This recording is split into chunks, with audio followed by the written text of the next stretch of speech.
Salut c'est Hugo, j'espère que vous allez bien. On est parti pour un nouveau résumé de l'actualité en moins de 10 minutes. D'ailleurs, fin de semaine, ça fait plaisir, mais du coup pas de nouvelles vidéos ou autres contenus ce week-end.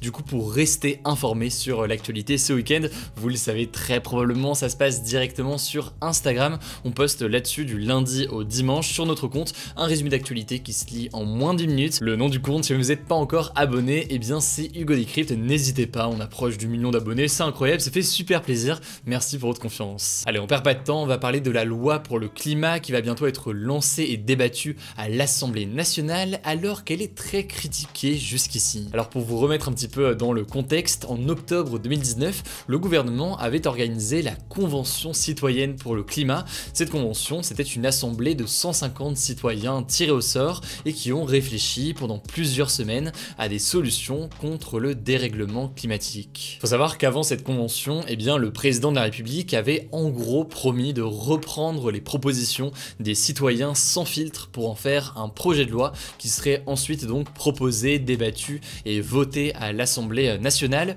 Parmi les propositions du coup qui ont émergé de cette convention citoyenne, il y avait notamment l'interdiction de publicité pour les produits les plus polluants ou encore la création d'un crime d'écocide pour punir plus facilement les actions très néfastes de certaines entreprises sur l'environnement. Alors si on en reparle aujourd'hui, c'est parce que ce fameux projet de loi qui a été baptisé Loi Climat et Résilience va être débattu à partir de lundi à l'Assemblée nationale. Le truc, c'est que selon de nombreuses ONG environnementales, mais aussi certains politiques, eh bien ce texte est totalement insuffisant pour que la France atteigne ses objectifs, et notamment son objectif de réduire de 40% les émissions de gaz à effet de serre d'ici à 2030 et par rapport à 1990. En effet, il critique le fait que le projet de loi ne reprenne que la moitié des propositions de la Convention citoyenne pour le climat et surtout le fait que la plupart des propositions retenues aient été pas mal modifiées ces derniers jours. Si je reprends par exemple les deux exemples que j'ai donnés à l'instant, l'interdiction des publicités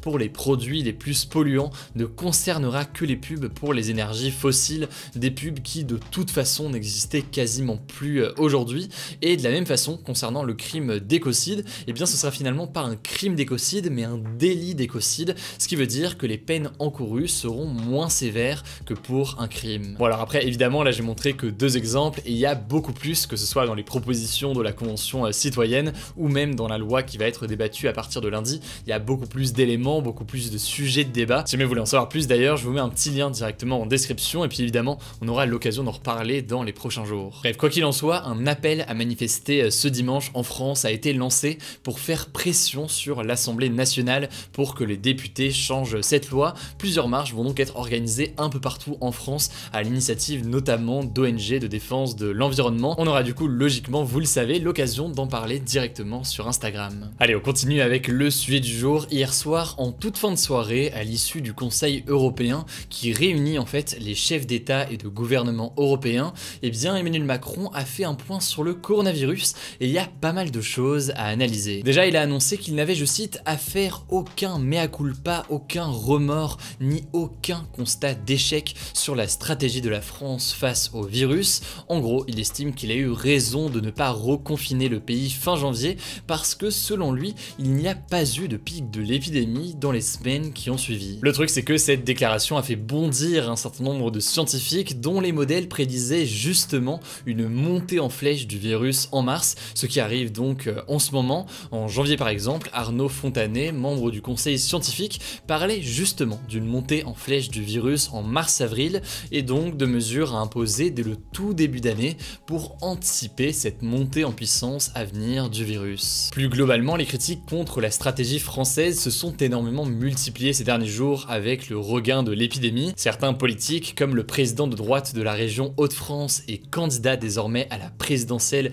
Xavier Bertrand, reprochent au gouvernement d'instaurer un couvre-feu, puis un confinement, puis ne plus parler de confinement, puis mettre en place une attestation, puis ne plus en mettre. Bref, il reproche au gouvernement de ne pas avoir une orientation très claire. Alors revenons au discours. Deuxième chose à retenir de la prise de parole du président de la République hier soir, et c'est directement en lien avec ce que je viens de dire, il a annoncé, je cite, que des nouvelles mesures seront à prendre dans les prochaines semaines. Dit comme ça, c'est très flou, ça pourrait être plusieurs choses, comme des mesures plus strictes que ce qui existe aujourd'hui en France, ou alors une généralisation des mesures qui ont été mises en place il y a quelques jours dans un certain nombre de départements, notamment les départements d'Île-de-France ou encore des Hauts-de-France. Bref, vous l'avez compris, Emmanuel Macron assume sa stratégie, notamment au regard de l'impact économique et moral que seraient des mesures plus dures. A l'inverse, certains scientifiques jugent qu'il aurait fallu prendre des mesures plus fortes et plus tôt pour agir plus efficacement. Désormais, certains scientifiques, comme les scientifiques de l'INSERM, jugent un confinement total inévitable dans le pays.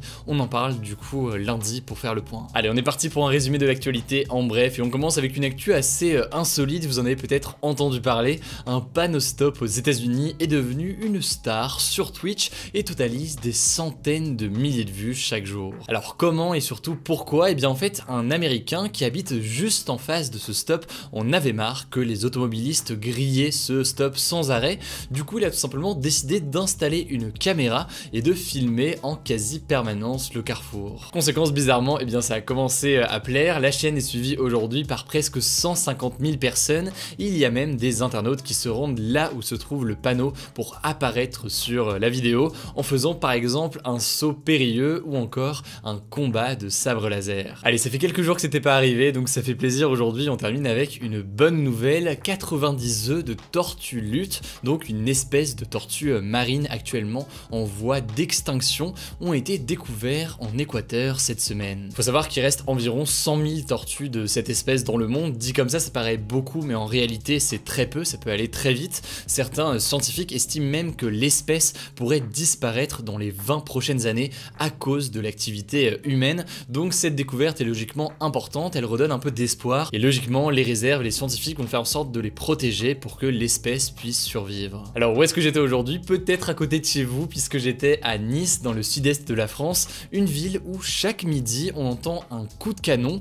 En fait on sait pas vraiment d'où ça vient, mais selon la légende, ce serait l'idée d'un riche écossais appelé Sir Thomas Coventry More en 1862 qui en aurait en fait eu marre que sa femme soit en retard pour préparer son déjeuner quand elle se baladait en ville. Du coup, il aurait conclu un accord avec la mairie pour qu'un coup de canon retentisse tous les jours à midi pile pour prévenir sa femme donc de rentrer cuisiner. Alors on est d'accord, pratique et méthode totalement sexiste, mais en l'occurrence il semblerait que la tradition soit donc restée malgré tout, même si évidemment aujourd'hui ce n'est plus un canon qui est utilisé, mais elle a été remplacée par un bruit artificiel. Alors il n'y avait pas de débat hier, mais le petit débat aujourd'hui c'est le suivant: Emmanuel Macron adopte-t-il la bonne stratégie pour faire face au virus? Je sais que c'est une question un peu large, mais ça me permet assez intéressant d'avoir comme ça un débat sur la stratégie que tient aujourd'hui le gouvernement et du coup logiquement aussi le président de la République. Du coup pour voter et en débattre, comme d'habitude c'est très simple, ça se passe directement dans l'onglet communauté. Bon bah écoutez, c'est tout pour ce nouveau résumé de l'actualité en moins de 10 minutes. Je vous l'ai dit, ce week-end pas de vidéo ni rien, du coup rendez-vous directement sur Instagram si vous voulez suivre